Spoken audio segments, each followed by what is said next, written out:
Hemos regresado a Argumentos, continuamos conversando con José Antonio Gil Yepes, director de Data Análisis, y Fabián Campos, también miembro gerente de Data Análisis y de distintos escenarios.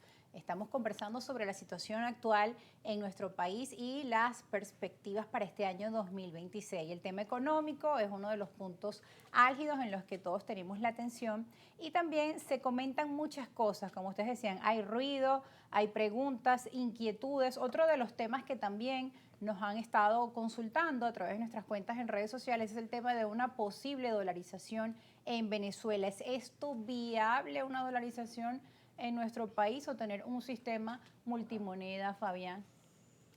Mira, Rosa, yo creo que aquí empiezo en la primera confrontación con la opinión pública, ¿no? Pero la realidad es que, independientemente de las preferencias, y sin duda hay una preferencia al uso de moneda dura en el consumidor venezolano, eso es normal, pero la viabilidad, no el que si se quiere o no se quiere, es otro tema. Y ahí te tengo que decir que en este momento no están dadas las condiciones para una dolarización formal. Y los aspectos se resumen básicamente en tres cosas. En primer lugar, un tema de reforma, tanto constitucionales, reformas de ley, la ley orgánica del trabajo, reformas fiscales, que permitan que eso no genere un impacto que pueda ser incluso devastador para la empresa privada, lo que me lleva al segundo punto. Imagínate una dolarización que desde el punto de vista de la empresa, ya no del consumidor, todos los pasivos laborales que se retroalimentan, se conviertan de una vez en dólares. Y la pregunta que sigue es a qué tipo de cambio. Es decir, hay muchos aspectos que a la empresa lo puede favorecer en el corto plazo. Y el eje central de todo esto es que seguimos con una política de volatilidad en términos de la industria petrolera, ¿no? Y estamos sujetos al vaivén de los precios. Y si estamos sujetos al vaivén de los precios, evidentemente en términos de los ingresos va a haber una afectación en la caja a nivel nacional, ¿no? Y yo creo que eso es un punto muy importante. Luego, yo siempre cito aquí un caso del caso de Grecia, con la deuda soberana en el momento que entró en default, y el único que te presta en esas condiciones es el Fondo Monetario Internacional con una serie de condiciones, valga la redundancia, y te da una listica de cosas que tienes que hacer. Reduce el déficit fiscal, reduce el gasto público, entre otras medidas de política fiscal contractiva. Una Ahora, medida que el gobierno bolivariano siempre pues ha rechazado, acudir al probablemente, FMI. pero el tema es que los países cuando aceptan esas condiciones compensan con otra política, que es devalúo mi moneda para generar la percepción en otros países, en los extranjeros, de que es muy económico, es muy rentable ir a ese país. Entonces compensas las medidas restrictivas de política fiscal con una entrada de divisas por turismo. Por cierto, condiciones que no están dadas en Venezuela todavía. Ahora, cuando el señor de Grecia en su momento intentó hacer esto y fue a explicarle a la Unión Europea, al Banco Central Europeo, que por favor tenían que devaluar el euro, por supuesto que le dijeron que no. Si nosotros estamos atados al dólar estadounidense, sin cambios estructurales en este tipo de reformas, la preocupación que yo tengo que manifestar es qué nos pasaría a nosotros, porque no tenemos autonomía desde el punto de vista de esa política.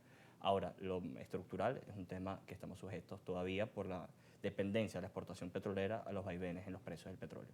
Por eso no lo vemos viable en el corto plazo. No sé si Hay pros y hay contras, y como tú dices, el analista no está sin quizá duda, para satisfacer la sin opinión duda, sin o duda. lo que queremos escuchar, sino lo que está allí, pues lo real, incluso con ejemplos que nos muestran otros países en la historia. Un tema adicional a eso es que al dolarizar, obviamente, el proceso de toma de decisiones políticas y de política económica a nivel de Banco Central, Ministerio de Finanzas, Gobierno Nacional, pierde total potestad para manejar una política monetaria. Claro. No puedes emitir dinero. Entonces ahí hay un juego entre la sanidad y frugalidad fiscal, no puedes inventar dinero, y por otro lado la pérdida de poder, pues.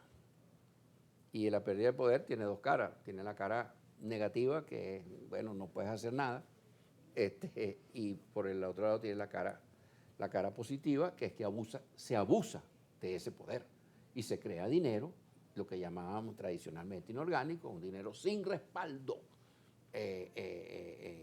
por una economía que produce bienes y servicios y que tiene unas reservas internacionales y que tiene unas reservas en oro y que tiene unas reservas en divisas fuertes, etc. Entonces se abusa a veces de ese poder. Entonces ahí estamos entre esas dos aguas, pero lo cierto es que mientras los precios del petróleo sean volátiles y los Claro. ingresos de Venezuela puedan subir y bajar, la dolarización sería verdaderamente algo que nos pondría en un escenario esquizofrénico.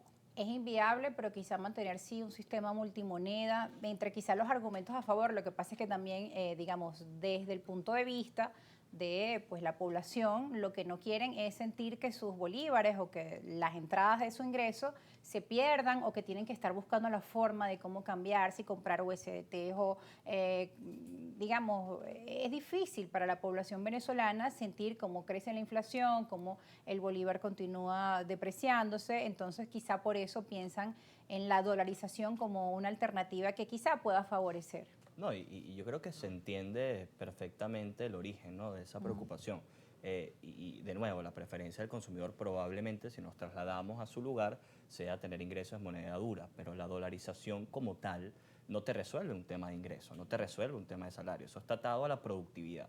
Por eso tienen que darse reformas primero que aumenten el ingreso del venezolano y que, por supuesto, en un entorno multimoneda, donde convivan una moneda de curso legal nacional con otras divisas sin ningún tipo de impuestos y que haya libre circulación y transabilidad en esas divisas puede ser una buena alternativa. Es decir, que el venezolano tenga opciones. Ahorita quizás no tiene todas las opciones sobre la mesa, pero el tema del ingreso definitivamente no se resuelve con la dolarización. Yo creo que ese es el punto central, ese es el eje medular de la cuestión, cómo aumentamos los ingresos de la población. Y eso es un tema de productividad, no de cambio en el cono monetario ni en las referencias monetarias. Y esa es la gran pregunta, cómo avanzar a que nuestro país pueda incrementar esa productividad y podamos finalmente mejorar nuestro poder adquisitivo, que eso al final se traduce en que los empresarios van a poder obviamente colocarse mejor con sus ventas, todos los sectores podrían mejorar, en fin, es lo que todos queremos, ¿no? Ese escenario de la Venezuela posible que queremos. Así es, mira, en ese seminario de data análisis el 29 de abril que vamos a hablar después, la presentación mía está enfocada hacia identificar en qué condiciones nos hace bien este repunte petrolero.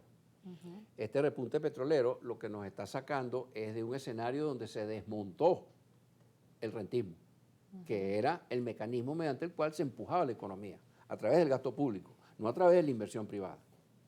Ahora, al regresar a ese rentismo al que vamos, y menos mal que vamos hacia allá, y menos mal que haya petróleo y que tengamos las mayores reservas del mundo, todo eso está muy bueno, pero la culpa no es el petróleo. La culpa es qué hicimos con el dinero del petróleo por los 100 años en que hemos tenido una primacía del petróleo como la fuente del motor económico, que es ese gasto público, en vez de ser la inversión privada, la producción privada, el empleo privado y el consumo privado. Ahora, si nosotros regresamos al rentismo, nada nos garantiza que no vayan a subir y bajar los precios del petróleo. Entonces vamos a regresar a los vaivenes de siempre que hemos tenido, que ADE y COPEI resolvían llamando al empresariado para que invirtiera. ¿Cómo? Eliminaban el control de precio, eliminaban el control de cambio, facilitaban un poco las cosas y el empresario se atraía por esos factores y empezaba a moverse algo más. Volvían a subir los precios del petróleo, volvían los gobiernos del COPEI a acentuar el gasto público, creaban inflación, le echaban la culpa a los empresarios, metían el control de precio y después del control de precio las empresas ganan menos, los empresarios empiezan a sacar el dinero, bajan la reserva y meten el control de cambio, hasta que la economía termina en una situación de crisis. Vuelve otra vez a bajar los precios del petróleo, vuelven a llamar a los empresarios. Eso no lo vamos a resolver, igual el argumento de Fabián sobre la dolarización. Claro. Eso no lo vamos a resolver. Entonces, ¿cómo vamos a restabilizar la economía que tuvimos hasta 1973, cuando cometimos el error de estatizar a las compañías multinacionales que producían el petróleo y a volcar una voluntad OPEP hacia el disparo de los precios? Y a veces sacrificando producción para manipular los mercados. Tenemos que diversificar las exportaciones venezolanas. Ahora, vuelvo y repito, la culpa no es el petróleo. Ojalá que haya mucho más petróleo, ojalá que subamos en 3, 4, 5 años ya a 3 millones, 4 millones de barriles diarios, pero no puedes quedarte simplemente en eso porque los precios del petróleo no van a dejar de oscilar. Tienes que producir una economía estable, tienes que ir a una diversificación de las exportaciones privadas. siempre ha sido pues una constante esta situación que hemos vivido y parte de los errores y que finalmente deberíamos poner en práctica ese aprendizaje, la diversificación de nuestra economía, no depender del rentismo del petróleo, evidentemente sí aprovecharlo, el petróleo, el gas, todos nuestros recursos, pero digamos buscar otras formas en que otros rubros puedan crecer, lo hemos visto con el café, el cacao quizá, pero son elementos que nos van dando, ¿no? Que quizás sí es posible avanzar Y el gran a ejemplo esa Venezuela. es Noruega. Ah, bueno, ahí tenemos ejemplos en otros Si países. quieres lo hablamos después del negro. Sí, porque ahí está sonando la campanita y tenemos que ir a una pausa, ya volvemos.